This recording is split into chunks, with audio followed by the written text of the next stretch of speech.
बढ़ता प्रदूषण और पराली, एडिंग फ्यूल टू फायर, जैसे कि आग में घी डालना।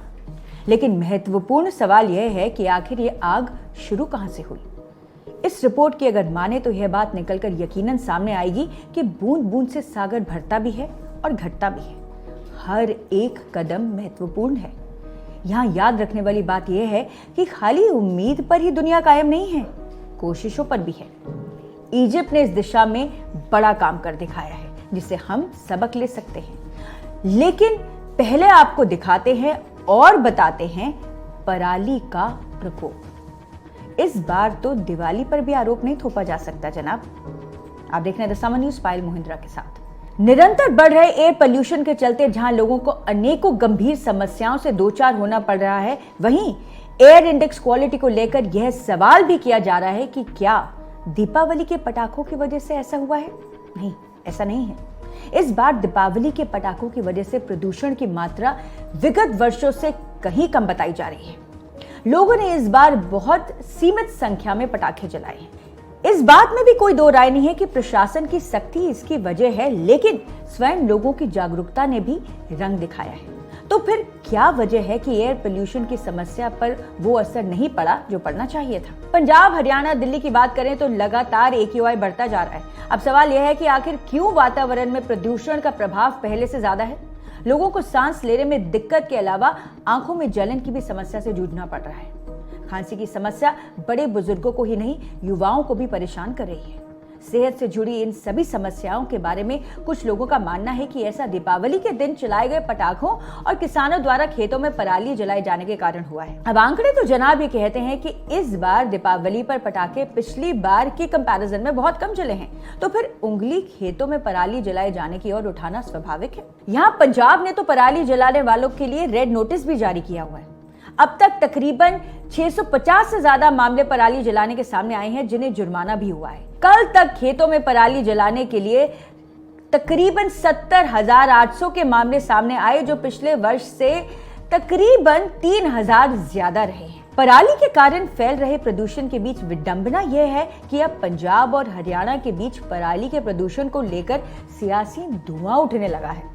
दोनों राज्यों की सरकारें इस मुद्दे को लेकर आमने सामने आ गई है, एक दूसरे पर आरोप लगा रही हैं। हरियाणा के मुख्यमंत्री मनोहर लाल खट्टर ने दिल्ली और NCR में प्रदूषण के बड़े स्तर के लिए पंजाब को जिम्मेवार ठहराया है।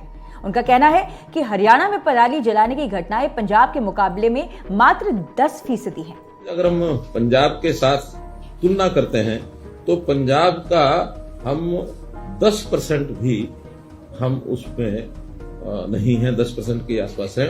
हमारे यहाँ पराली की जलाने की घटनाएं बहुत कम हो गई हैं। जो 2561 थी पिछले वर्ष, वो इस वर्ष में 1925, लगभग 25% की कमी आई है। जबकि पंजाब में 1925 हमारी है, उनके यहाँ 13,873 है। तो इतना अंतर है। तो इस प्रदूषण को दूर करने के लिए हमने बहुत से प्रबंध किए हैं। दूसरी ओर पंजाब के कृषि मंत्री कुलदीप सिंह धालीवाल का कहना है कि गुजरात में चुनाव के चलते हरियाणा सरकार पंजाब को बदनाम कर रही है।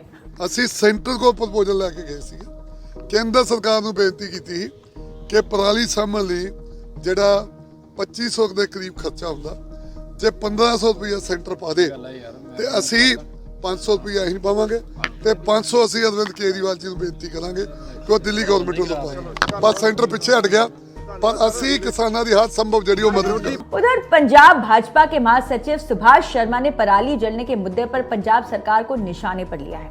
उनका कहना है कि राज्य सरकार इस मुद्दे पर गंभीर नहीं है, लेकिन पंजाब सरकार की गंभीरता पर प्रश्न चिन्ह लगाना उचित दिखाई नहीं देता है।